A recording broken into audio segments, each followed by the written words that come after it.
How's it going, people? As I'm sure most of y'all have noticed, Fortnitemares has returned to save the world, which means Dungeons has returned and the Hexylvania Adventure Zone has also returned. So for today's video, I'm going to go over some good loadouts you can use for Dungeons. I'm also going to share a few tips in regards to the Hexylvania Adventure Zone, and we'll also take a look at the rewards you can get from the Hexylvania Adventure Zone. But the first thing I wanted to mention is that the mini boss season is back, which means V-Bucks are back. So for those who don't know, some venture seasons will give more V-Buck missions compared to other seasons. We call those mini boss seasons. Like even for today, if you look at today, we got 4 V-Bucks in one day, which obviously we haven't seen in a while. So yeah, just wanted to give y'all a heads up. Be on the lookout for more V-Buck missions this season. Another important thing I wanted to mention before we get started is that Fortnitemares Llamas return, and for those who don't know, you can get legendary survivors from Fortnitemares Llamas. So you're going to want to get candy as quickly as possible, and there's a couple ways you can get candy really fast. So for those who have upgrade llamas that you can open, if you're in need of legendary survivors, you can go ahead and open up those upgrade llamas, because every time you open one up, you get 50 candy from it. Red mentioned that if you open a spy llama, you can get 300 candy from it. So we're going to go ahead and open up this one, see if that's true. Oh, we did. We got 300 candy from it. So if you have any spy llamas available, you can try opening those as well. And again, the main reason I say this is because the Fortnitemares llamas give legendary survivors, and obviously you need those to increase your power level.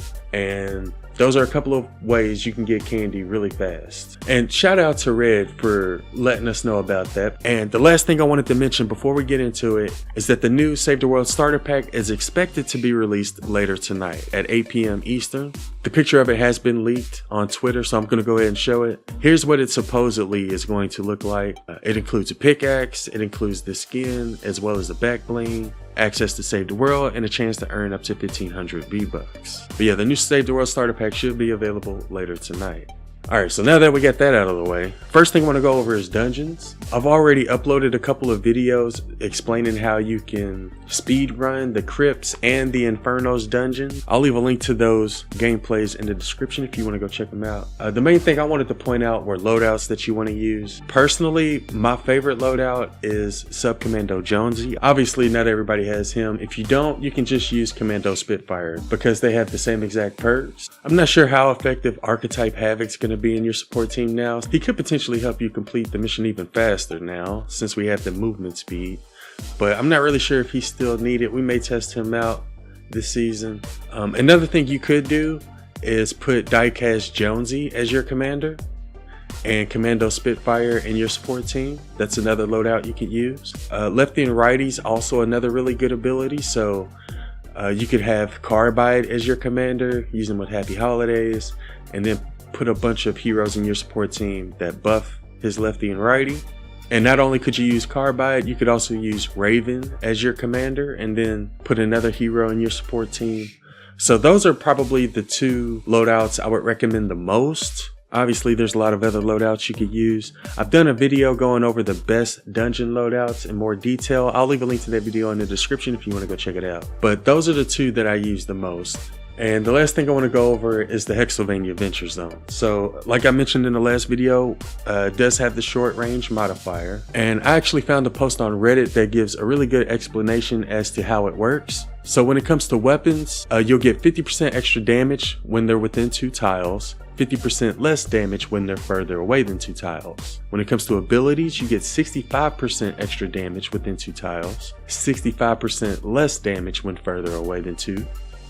When it comes to ceiling traps, there's no extra damage within 2 tiles of the enemy, but it will deal 50% less damage when it's further away. And when it comes to wall and floor traps, there's no extra damage within 2 tiles, but it'll deal 20 less damage when it's more than 2 tiles. And the gadgets aren't affected by the modifier.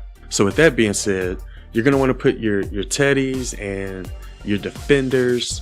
You're going to want to put all of that as close to the husk as you can, probably like either next to or within your trap tunnels, so that way they'll be able to take advantage of this short range modifier. Obviously when it comes to weapons, you're going to want to use short range weapons. like shotguns, melee weapons. Same thing with abilities. If you use your abilities, you're going to want to get within 2 tiles when you use them. And yeah, I just thought this was really useful. So I'll leave a link to this in the description if you want to go check it out.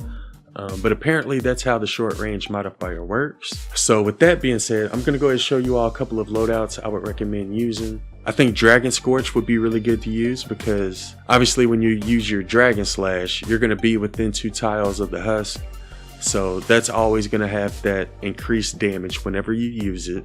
After I farm for a little bit to build up my resources, I'll probably start using this one when I first start out. But yeah, this is one loadout I would recommend using. Another really good loadout I would recommend is a shotgun loadout. So you can have Buckshot Raptor as your commander.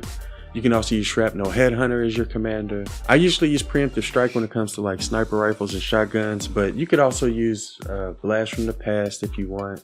And you don't have to use the exact same support team as I do.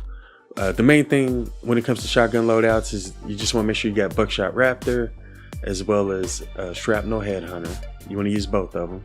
But yeah, you could also use a shotgun loadout for Hexylvania Adventure Season. And the last one you can use is a melee loadout. Obviously you can't use your own weapons in Adventure Zone, so I kind of feel like if you do prefer using melee loadouts, you may want to start with Paleo Luna until you find a specific weapon that has some good perks. Once you find that, you can maybe switch her out to a hero that specializes with that weapon. So again, with the short range modifier, you want to use melee heroes. You can also use shotgun heroes. And I would also recommend using heroes with abilities that are good when it comes to dealing short range damage, like Dragon Slash, for example. I think the first loadout I may use though, just for like the first couple of missions, is my farming loadout, just to get some resources, materials. Once we're maxed out on everything, I'll probably switch over to Dragon Scorch for a little bit. Obviously there's a lot of different loadouts you can use, but those are some of the best ones when it comes to the short range modifier. For those who want to level up in Ventures as quickly as possible, you're going to want to try to do 2 times missions. And another way you can level up quicker in Ventures is by increasing the difficulty. So you can do those 2 things if you want to try to level up quicker. Here's another useful little image I found on Reddit. This shows you the level you need to be in order to unlock a certain power level mission. So in order to unlock power level 23 missions, you're going to have to be at least a Venture level 10. In order to unlock the power level 140 missions, you're going to have to be at least Venture level 43. So just wanted to show that because I thought that was pretty useful. And the last thing I want to take a look at are the Hexylvania Adventure Zone rewards. And I'm just going to go over the main rewards. Let's see, at level 5 you get your first Troll Stash Llama, and you get another one at level 10. At level 13 you get your Weapon Research voucher. At level 17 you get your first Core Reperk, and at level 20 you get your Hero Recruitment voucher. At level 25 you get a Survivor Supercharger. At 28, you get a Trap Supercharger. At 31, you get 2 more Survivor Superchargers. At 34, you get a Hero Supercharger. At 37, you get 3 Survivor Superchargers. At 40, you get a Weapon Supercharger. At 42, you get 4 Survivor Superchargers. At 44, you get another Hero Supercharger. At level 46, you get 5 Survivor Superchargers. At 48, you get another Trap Supercharger. At 49, you get a Hero. And at level 50, you get a Weapon Supercharger. Again, I'll leave a link to this picture in the description if you'd like to go check it out. But that sums up the main rewards you get from the different Venture levels. Just keep in mind that you also get Superchargers by completing these Venture Challenge quests as well. So you can get some from here. We also got the Wolfie Business quest line. It's only 7 quests and you'll get Dire from it. I'll leave a link to some Dire gameplay in the description if you want to go check it out. But yeah, that sums up everything we're going to go over for this one. Hope y'all found the video useful, and thanks for watching.